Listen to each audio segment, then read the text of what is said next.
بهم. ولا يتكلم أحد بموت رسول الله إلا ضربته. جئتك أؤمن بالله وبرسوله وبما شئت به فقد أعذرت إليكم وأعذرتموني.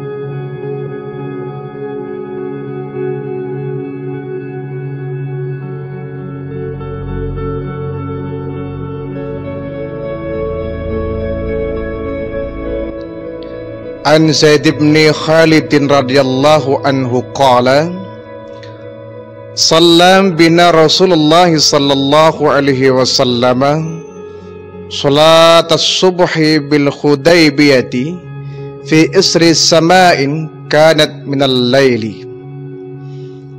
Dari Zaid bin Khalid al-Juhani yang mengatakan bahwa Rasulullah sallallahu alaihi wasallam pernah mengimami satu sholat di Hudaybiyah, yaitu sholat subuh. Setelah semalaman tempat itu diguyur hujan. Falamma ansarafa aqbala 'alan nasi. Setelah beliau melaksanakan sholat berjamaah, kemudian beliau menghadap ke para jamaah. Selesai salam, beliau menghadap ke para jamaah. Seraya beliau bersabda, hal tadruna madza qala rabbukum. Wahai sahabatku, tahukah kalian apa yang telah difirmankan oleh Tuhan kalian? Mereka menjawab, Allahu wa rasuluhu a'lam. Hanya Allah dan Rasulnya yang tahu. Kemudian baginda Rasul menyampaikan inti pemberitaannya. Asbaha min ibadi mu'minun bi wa kafirun. Di pagi ini ada orang yang beriman kepadaku, tetapi juga ada yang kafir kepadaku. Para sahabat kemudian merasa bingung, maksudnya apa?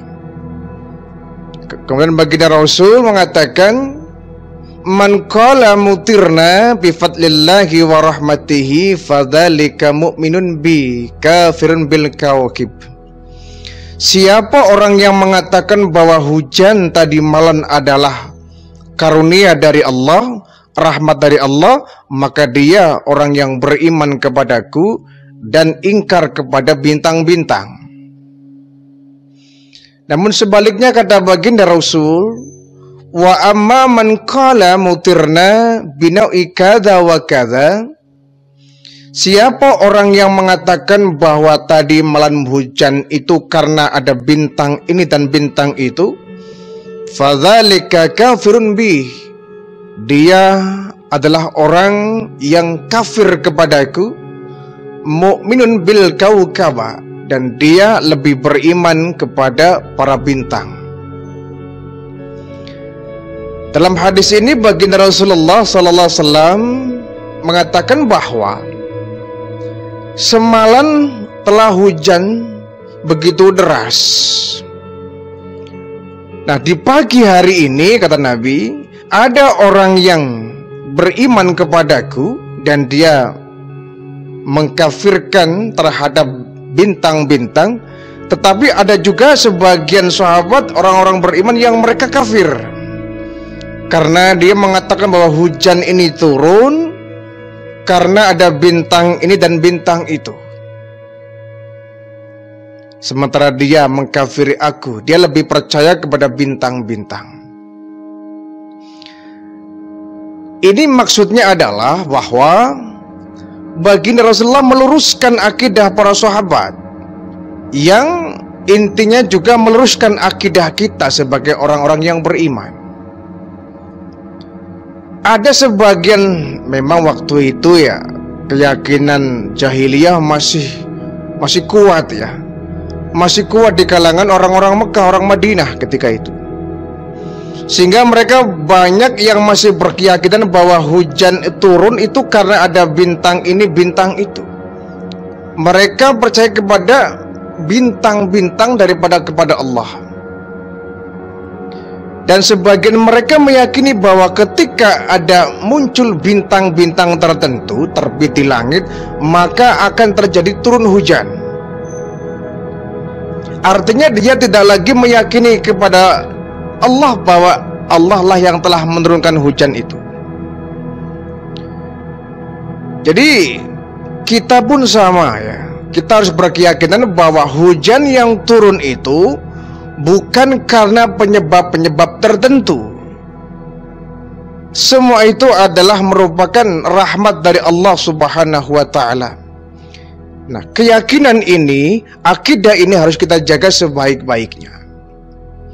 Sebab kadang orang lebih percaya kepada benda-benda tertentu daripada kepada Allah. Jangan sampai kita berkeyakinan bahwa ada bencana-bencana tertentu yang diakibatkan oleh adanya atau munculnya bintang atau benda-benda lain itu. Misalkan ya, ini gara-gara muncul bintang timur terjadi banjir ya. Gara-gara munculnya bintang jatuh akan turun malapetaka, tsunami. Ini sangat keliru jauh. Bahwa apapun yang terjadi, semua tidak akan terjadi kalau tanpa izin dari Allah Subhanahu wa ta'ala. Hujan pun tidak akan turun kalau tanpa seizin Allah. Bahkan hujan tidak akan reda juga tanpa seizin Allah. Turunnya hujan, redanya hujan, semua atas kendali dari Allah Subhanahu wa ta'ala. Bukan karena pawang hujan. Pawang hujan bagaimanapun hebatnya dia menahan hujan, kalau Allah mau hujan ya hujan. Siapa makhluknya yang bisa menahan kemauan Allah? Paling-paling pawang hujan kemampuannya dia hanya zikir, wirid, istighosah, minta kepada Allah. Tapi yang diminta pawang hujan kan gak pasti terjadi. Kalau Allah mau hujan terus ya hujan. Biarpun 1000 bahkan 1.000.000 pawang hujan menangkal hujan, kalau Allah mau hujan turunnya tidak ada yang bisa menghalangi. Tidak ada satu kekuatan pun yang bisa menghalangi kemauan Allah Subhanahu wa ta'ala. Hanya saja kita ya boleh berdoa ketika kita ada hajat yang penting, ada kegiatan yang sangat urgen, kita minta kepada Allah untuk tidak turun hujan, ya tentu boleh-boleh saja. Bukan berarti kita mengingkari akan nikmat Allah. Tapi karena memang kita ada hajat, ada kegiatan pengajian misalkan, tabligh akbar misalkan, istighosah di lapangan terbuka misalkan, yang kalau hujan pasti akan kacau suasana, kita boleh minta kepada Allah. Tetapi sekali lagi, tidak ada satupun kekuatan yang bisa menghalangi kemauan Allah. Kalau Allah sudah mau menurunkan hujan, ya pasti terjadi hujan. Kalau Allah tidak mau hujannya reda, ya pasti hujan tidak akan reda. Ya, semua makhluk di permukaan bumi ini dan seluruh di alam jagat raya ini semata-mata merupakan kendali di tangan Allah Subhanahu wa ta'ala. Jadi baginda Rasul sangat mewanti-wanti jangan sampai ada sahabat yang meyakini bahwa hujan turun itu karena ada bintang ini, ada bintang itu, meyakini adanya bintang. Nah, oleh sebab itu kadang-kadang anak-anak kita ya, remaja-remaja kita gemar itu membaca ramalan bintang ya, zodiak ya. Yaitu ya sekedar dibaca boleh-boleh saja ya. Aries, Leo misalkan ya. Kemudian ada Scorpio, bulan ini akan begini-begini ya, wataknya seperti ini. Ini dibaca boleh saja, tapi jangan diyakini kebenarannya. Sebab kalau kita sudah meyakini kebenaran akan ramalan bintang itu, kita sama dengan mendahului kehendak Allah. Ya lain cerita kalau umpama BMKG ya. BMKG mengeluarkan satu pengumuman bahwa ramalan ya atau perakiran cuaca besok akan terjadi turun hujan. Di sebagian tempat ya, misalkan di Cirebon akan gerimis, di Bandung akan turun hujan, di Jakarta awan mendung. Yang seperti ini kalau BMKG menggunakan alat-alat yang canggih, bukan duga-menduga. Ya kita boleh percaya boleh tidak. Ini sekedar persiapan kalau kita mau mengadakan perjalanan jauh, bahwa besok diprediksi akan turun hujan. BMKG bukan menduga, bukan meramal, tapi menggunakan alat yang canggih untuk mendeteksi perkiraan cuaca esok hari. Ya silakan, kita mau percaya silakan, enggak juga enggak apa-apa. Sekali lagi BMKG juga manusia ya. Kalau ternyata dugaannya meleset ya jangan salahkan BMKG, katanya hujan, ternyata besok cerah ya.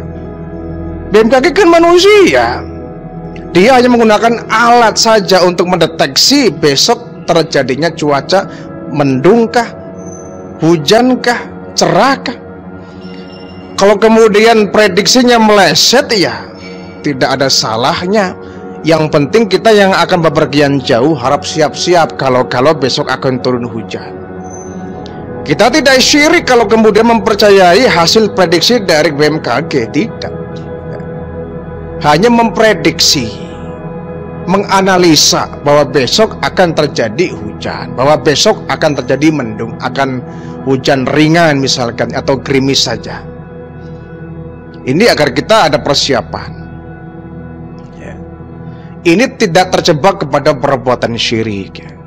Tetapi kalau kita meyakini bahwa hujan ini terjadi karena adanya ini, adanya itu, kemudian turun hujan. Atau misalkan kenapa ini suasana mendung? Oh ada yang meninggal dunia ya. Ini tidak ada sambungannya. Yang seperti ini kita nggak boleh meyakini. Dulu di zaman baginda Rasul pernah ya, ketika beliau kemudian ditinggal wafat putra beliau Ibrahim. Ketika beliau sedang bersedih berkabung karena wafatnya putra beliau Ibrahim, beberapa waktu kemudian terjadi gerhana. Nah kemudian orang-orang menyangka bahwa kenapa ini gerhana terjadi? Oh ini karena alam sedang berkabung. Muhammad habis ditinggal meninggal oleh putranya Ibrahim, sehingga terjadi gerhana. Nah tentu ini dibantah oleh baginda Rasulullah. Tidak terjadinya gerhana matahari, gerhana bulan bukan karena kematian seseorang ya. Bukan karena kematian seseorang. Tidak ada kaitannya. Gerhana hanya sekedar fenomena alam yang tidak ada kaitannya dengan manusia. Jangan sampai dihubung-hubungkan yang kemudian kita tergelincir akidahnya. Kita misalkan melihat ada gerhana bulan ya, kita lihat di langit kok bulan hitamnya di bagian atas. Kemudian disambung-sambungkan, wah ini bakal terjadi apa ya? Jangan-jangan ada yang lengser ini, ada pemimpin yang bakal turun. Kenapa? Bulan lihat di atas, hitamnya di bagian atas. Nah yang seperti ini jelas salah ya. Tidak ada kaitannya dan tidak ada hubungannya. Fenomena alam ini ya natural terjadi, kecuali ya bencana alam. Kalau bencana alam biasanya ada kaitannya dengan tingkah laku manusia. Ada ya, kalau bencana alam ada kaitannya dengan tingkah laku manusia. Ketika satu komunitas masyarakat sudah banyak maksiatnya, sedikit yang ruku, sedikit yang sujud, tempat ibadah sepi, sementara tempat hiburan ramai, turun bencana. bisa sebagai teguran, bisa sebagai azab. Nah, kalau bencana alam memang betul kaitannya erat dengan dosa kita. Sebab sangat boleh jadi ketika banjir terjadi itu teguran untuk kita atas dosa-dosa kita. Sangat boleh jadi ketika gunung itu meletus itu teguran dari Allah, karena orang di sekitar gunung itu sudah banyak yang lupa kepada Allah. Mungkin terjadi tsunami, mungkin itu teguran karena kita banyak meninggalkan ibadah, lebih rajin melaksanakan maksiat.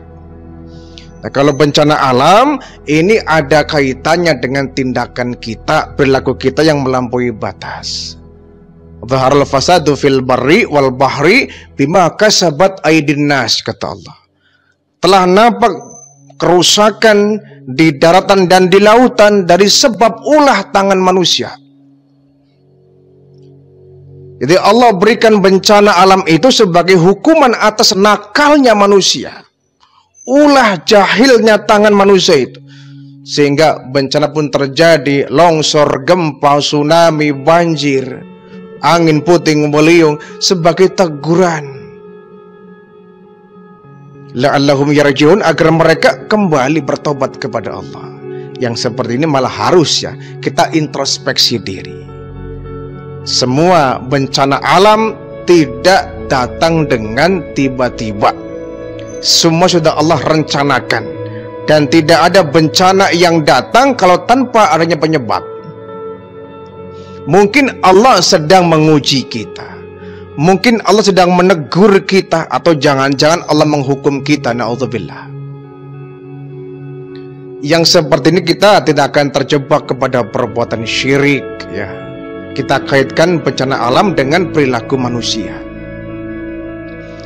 Tetapi kalau kemudian ada bencana alam yang dikaitkan dengan hal-hal yang tidak ada kaitannya, misalkan ya, kita mendengar suara gagak, burung gagak sedang berbunyi, wah ini ada orang yang meninggal dunia ini. Ya seperti nggak bisa dibenarkan ini, tidak ada rujukan hukumnya. Atau misalkan kita mendengar suara burung perenjak ya. Orang kampung biasanya kalau ada suara perenjak berbunyi, mereka meyakini bahwa akan ada tamu. Yang seperti ini yang tidak boleh kita besar-besarkan, tidak ada kaitannya. Kita akan terjebak kepada perbuatan syirik. Kenapa kita meyakini burung? Apa kaitannya burung perenjak dengan tamu? Wong di hotel-hotel megah mewah nggak ada burung perenjak, tiap hari banyak tamunya kok. Tempat-tempat wisata tidak ada burung perenjak, tiap hari didatangi para tamu kok. Terminal tidak ada suara burung perenjak, tiap hari banyak tamunya kok. Ya, logikanya kan begitu. Jangan mengkaitkan sesuatu yang tidak ada kaitannya.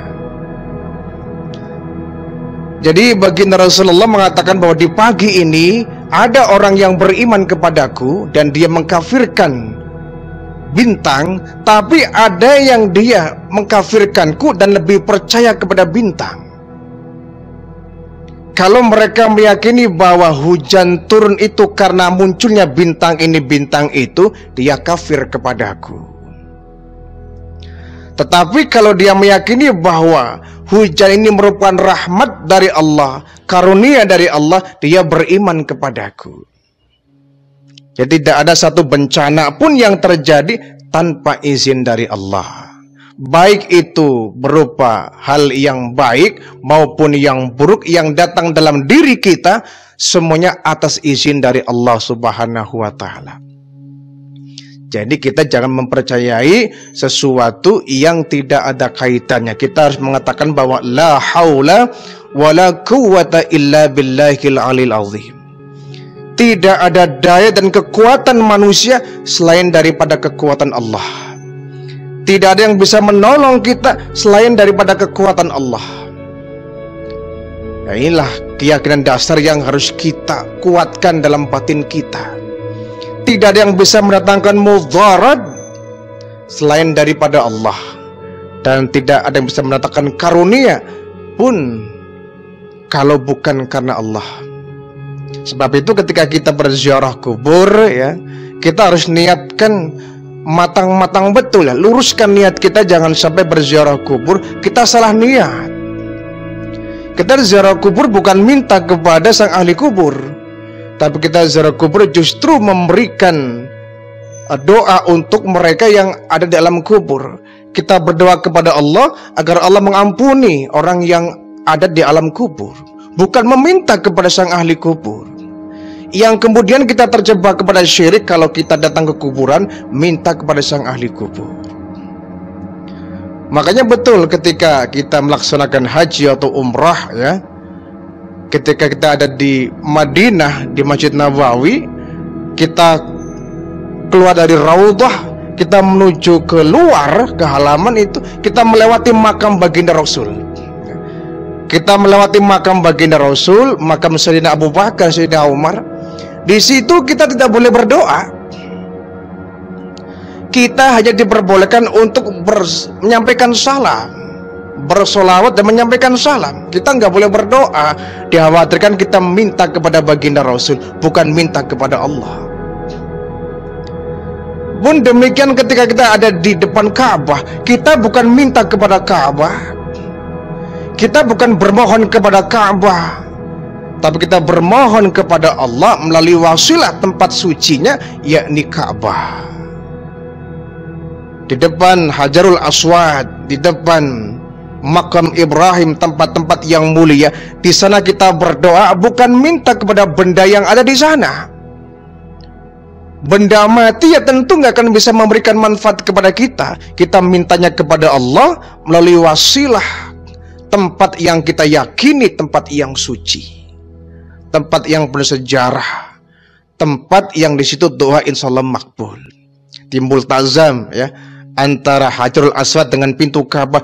Di situ tempat yang sangat kabul untuk berdoa kepada Allah. Mintanya bukan kepada Ka'bah, bukan kepada Hajarul Aswad, tapi mintanya kepada yang memiliki Ka'bah, yang memiliki Hajarul Aswad, yakni Allah Subhanahu wa Ta'ala. Yang seperti ini tidak akan terjebak kepada perbuatan syirik ya. Kita melaksanakan sa'i dari Bukit Sofa Marwah bolak-balik 7 kali. Kita bukan menghormati Sofa dan Marwah, tapi ini merupakan perintah dari Allah. Mintanya kepada Allah Subhanahu wa Ta'ala melalui tempat yang insya Allah tempatnya suci dan doa akan diijabah di situ. La haula wala quwata illa billah. Tidak ada kekuatan apapun yang bisa menghalangi kekuatan Allah Subhanahu wa Ta'ala. Jadi ketika hujan turun, kita disunahkan membaca doa Allahumma sayyiban nafi'an. Ya Allah, jadikanlah hujan ini sebagai rahmat yang mengandung manfaat.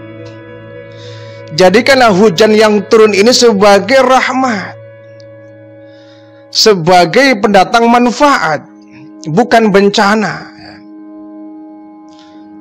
Ini menunjukkan bahwa hujan yang turun itu Allah lah yang menurunkan, bukan siapa-siapa, bukan malaikat. Malaikat hanya sekedar menunggu perintah Allah. Mikail misalkan dia menurunkan hujan, tapi itu tidak semata-mata atas kemauan malaikat Mikail, tapi Allah yang memerintahkan. Ketika malaikat Mikail membagi-bagi rezeki kepada manusia, kepada hewan, itu bukan atas kemauan sendiri dari malaikat Mikail, tapi itu semua adalah perintah dari Allah Subhanahu wa Ta'ala ya. Jadi siapa yang mengatakan bahwa hujan yang turun itu karena ada bintang ini, bintang itu, dia telah kafir kepada baginda Rasulullah. Tapi yang mengatakan bahwa hujan ini turun karena rahmat Allah, karunia Allah, agar kita pandai bersyukur, kita sudah beriman kepada baginda Rasulullah sallallahu alaihi wasallam.